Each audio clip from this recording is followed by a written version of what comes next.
Yields back. Ms. Ros-Lehtinen, 5 minutes. Thank you so much, Mr. Chairman.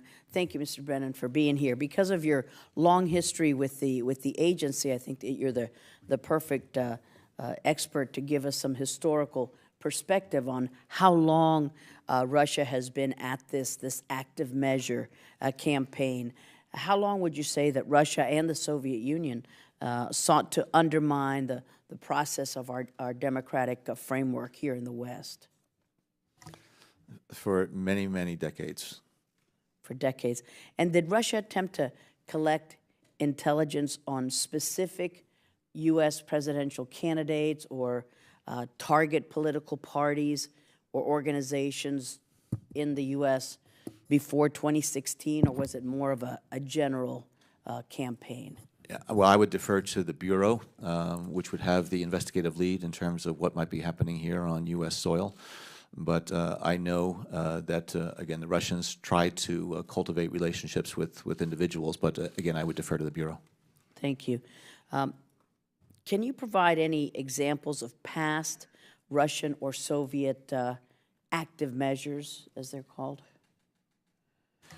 Well, it runs the gamut from targeted assassinations of dissidents, of members of the media, of inside of Russia as well as outside of Russia, to getting people on their payroll in foreign governments to carry out their actions, to their efforts in Ukraine as not just the military takeover of Crimea, but their basic intervention into eastern Ukraine with their intelligence and paramilitary services, to the active propagation of propaganda and disinformation as they try to besmirch and tarnish individuals, as well as the use of blackmail, compromat, that they would be able to then leverage for their own purposes. So it really does run the gamut from the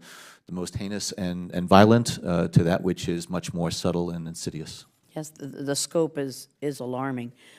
How does the Kremlin's attempt to influence this previous election compare to Soviet active measures during the Cold War? What has changed in their stagecraft?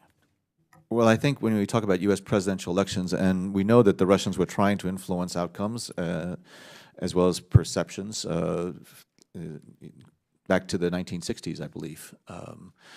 But again, the cyber environment now really provides so much more opportunity for a variety of troublemaking, and the Russians take advantage of it. So the ability to go in and to collect and to use different types of techniques, spear phishing, whatever else, so that they can then gain access to people's emails, computer systems, and networks.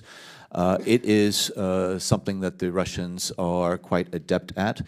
And what we've seen recently is the collaboration between Russian intelligence services and organized criminals. I think it was in March that the Department of Justice indicted 4 individuals, 2 members of the FSB and 2 well-known organized criminals, hackers, because of the pillaging of the Yahoo servers.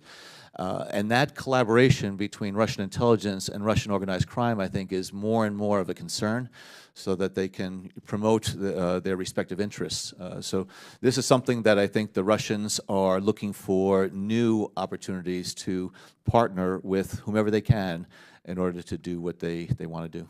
And as a young analyst, you probably had a lot of dealings with Andropov, the head of the KGB in the early 80s, and he was very focused on this active measure campaign. Well, yes, as a young analyst, I wouldn't have had direct interaction with Andropov, but I have studied Russian intelligence activities over the years and have seen it, again, manifest in many different of our counterintelligence cases, and how they have been able to get people, including inside of CIA, to become treasonous, and frequently individuals who go along that treasonous path do not even realize they're along that path until it gets to be a bit too late. And that's why, again, my radar goes up early when I see certain things that I know what the Russians are trying to do, and I don't know whether or not the targets of their efforts are as mindful of the Russian intentions as they need to be. Thank you for your service. Thank you, Mr. Chairman.